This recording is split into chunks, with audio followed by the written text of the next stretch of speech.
Olá, meu nome é Vinícius Gontijo, eu sou mestre e doutor em Direito Comercial pela UFMG e sou professor na graduação e na pós-graduação da PUC em Minas e na Milton Campos. E, claro, sou professor do Pretório.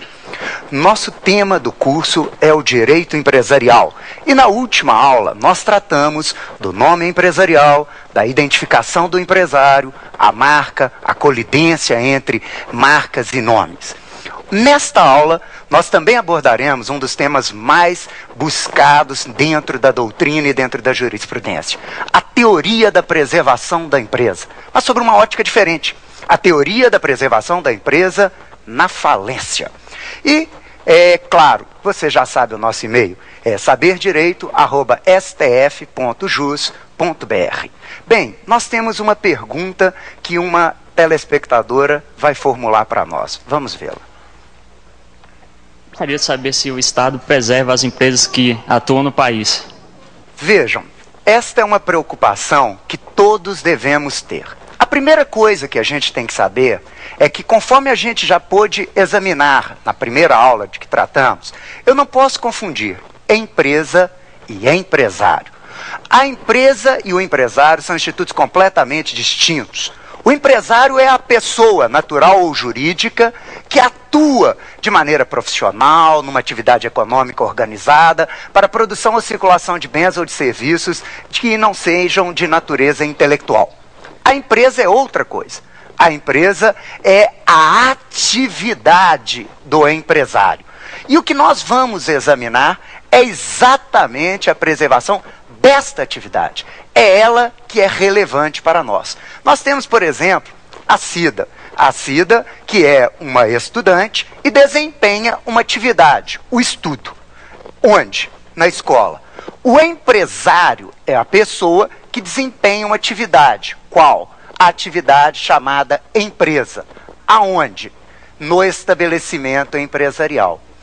A nova lei de falências, a Lei 11.101, que é do dia 9 de fevereiro de 2005, e entrou em vigor no dia 9 de junho de 2005, portanto, Lei 11.101 de 2005, ela tem um vetor de orientação fundamental, que é exatamente o dispositivo que está mencionado no artigo 75.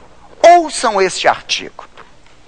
A falência, ao promover o afastamento do devedor de suas atividades, visa a preservar e otimizar a utilização produtiva dos bens, ativos e recursos produtivos, inclusive os intangíveis da empresa. O Estado brasileiro vem empenhando esforços homéricos à preservação desta atividade. E por que preservar a empresa é tão importante? Isso raia ao óbvio, porque é a atividade empresarial que implementa empregos, diminui criminalidade. É a atividade empresarial que desenvolve novas tecnologias, novos produtos, novos serviços. É esta atividade empresarial que permite o recolhimento de tributos e sustentar o Estado brasileiro. Mas como que se implementa? Parece contraditório. Como que a falência pode preservar uma empresa? Vejam, a primeira coisa que nós temos de saber é que a falência não significa ruína econômica. Há muita gente que imagina, fulano está falido. Ah, fulano faliu, coitado, está na rua da amargura. Não.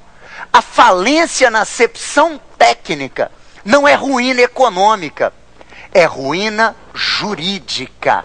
É um estado jurídico de ruína. Tanto é que nós temos falências que ao final do processo sobra dinheiro. É a chamada falência superavitária. Porque para uma pessoa ser considerada falida, eu não tenho que demonstrar contabilmente o estado de ruína do devedor. Não, de jeito nenhum. Na realidade, eu tenho um sistema de presunções legais que autorizam um juiz, a requerimento formulado a ele, decretar a falência do empresário. Isso está no artigo 94 da nova lei. No artigo 94 da Lei 11.101, nós temos os estados caracterizadores da ruína jurídica, que são a impontualidade. O artigo 94, inciso 1, prescreve lá para nós: considera-se falido o empresário que, sem relevante razão de direito, não pagar no vencimento obrigação mencionada em título ou títulos que legitimem ação executiva protestados em valor que supere a 40 salários mínimos na data do pedido. Ou ainda, considera-se falido o devedor empresário que, executado judicialmente por qualquer quantia, não pague, não deposite, não indique a penhora bens suficientes para garantir aquela execução. Então nós estamos vendo aquilo que é impontualidade. Tem um título, protestou, não pagou, está impontual. Citado para a execução, intimado para o cumprimento da sentença, não paga, impontual. Eu posso, em ação autônoma, pedir a falência desse devedor. Ou ainda, uma série de condutas tipificadas lá no artigo 94, inciso 3. Abandonar o estabelecimento sem deixar representantes, promover a liquidação precipitada de ativos. Então, na realidade, ocorrendo um dos fatos autorizados pelo artigo 94 da lei, o juiz decreta a falência do devedor, ainda que seja solvente, ainda que seu ativo ultrapasse o passivo exigível. Pois bem, dentro desta lógica, falência não é sinônimo de ruína jurídica, ruína econômica. Falência é sinônimo de ruína jurídica.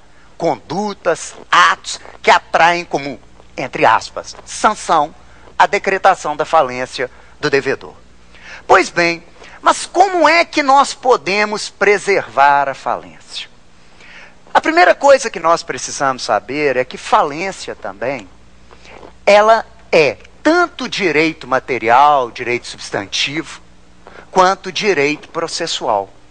A falência tanto contempla normas de ordem procedimental, de processo, citações, expedição de mandado, recursos, normas processuais, a ponto de, por exemplo, na Itália, a lei de falência ser um capítulo do Código de Processo italiano.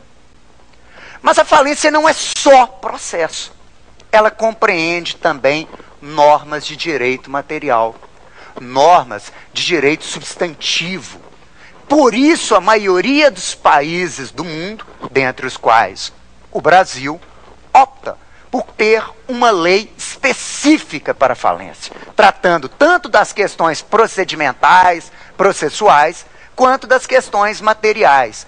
Casos, por exemplo, como a França, como o Brasil, como a Alemanha, como os Estados Unidos. E eu quero aqui mostrar para os senhores que a preservação da empresa na lei brasileira se inspirou no sistema norte-americano, o chamado Bankruptcy Code, o Chapter 11, norte-americano. Porque antes, a nossa legislação era uma legislação inspirada na ótica francesa. E agora, na nova lei de falências, a gente se inspira no sistema norte-americano. E vejam os senhores,